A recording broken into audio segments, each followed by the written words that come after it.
আসসালামু আলাইকুম রহমতুল্লাহ। প্রিয় দর্শক, কেমন আছেন? আশা করি ভালো আছেন। প্রিয় দর্শক, এবার চাকরি গেল ফার্স্ট সিকিউরিটি ইসলামী ব্যাংকের এমডির। চলুন বিস্তারিত তথ্য জেনে নিই। প্রিয় দর্শক, এবার চাকরি গেল ফার্স্ট সিকিউরিটি ইসলামী ব্যাংকের ব্যবস্থাপনা পরিচালক সৈয়দ মোহাম্মদ ওয়াসেক আলী। সাম্প্রতিক বাধ্যতামূলক ছুটিতে পাঠায় ব্যাংকটির পরিষদকে বিভিন্ন অনিয়মে সম্পৃক্ত পাওয়া এই ব্যবস্থা নেওয়া হয়েছে বলে জানিয়েছে। মঙ্গলবার বাংলাদেশ ব্যাংক তার অব্যাহতিপত্র অনুপত্তি দিয়ে ব্যাংকটিকে চিঠি দিয়েছে।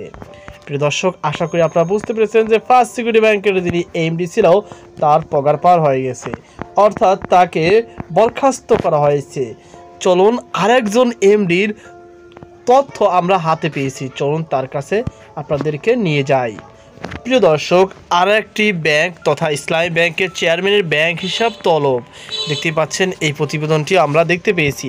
শরিয়া ভিত্তিক ইসলামী ব্যাংকের বর্তমান চেয়ারম্যান ওবায়দ উল্লাহ আল মাসুদ ও তার পরিবারের 5 সদস্যের ব্যাংক হিসাব তলব করেছে কেন্দ্রীয় ব্যাংকের আর্থিক গোয়েন্দা সংস্থা Bangladesh financial intelligence unit BFIU।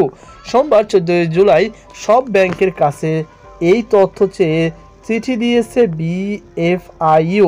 চিঠিতে বলা হয়েছে, আপনাদের ব্যাংকে ওবায়দ উল্লাহ আল মাসুদ এবং তার পরিবারের সদস্য বা তাদের স্বার্থ সংশ্লিষ্ট অন্য কোনো নামে যে কোনো হিসাব খোলার ফরম ও হালনাগাদ বিবরণী, সঞ্চয়পত্র, bond, locker, credit card, student file, prepaid card, gift card সহ 5 লাখ ও তার বেশি লেনদেনের ভাউচার আগামী 15 জুলাইয়ের মধ্যে BFIU-কে পাঠাতে হবে।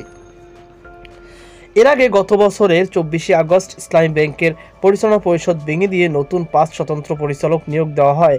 সেদিন ওবায়দ উল্লাহ আল মাসুদকে চেয়ারম্যানের দায়িত্ব দেওয়া হয়। তিনি 2016 থেকে 2019 সাল পর্যন্ত সোনালী ব্যাংক এবং 2019 থেকে 2022 সাল পর্যন্ত রূপালী ব্যাংকের এমডি হিসাবেও দায়িত্ব পালন করেছেন। তো প্রিয় দর্শক, আশা করি আপনারা বুঝতে পেরেছেন এই দুই ব্যাংকের যিনি এমডি রয়েছে তাদের বর্তমান অবস্থা। সকল বাধা সুস্থ থাকুন। আজকে পর্যন্ত আল্লাহ হাফেজ।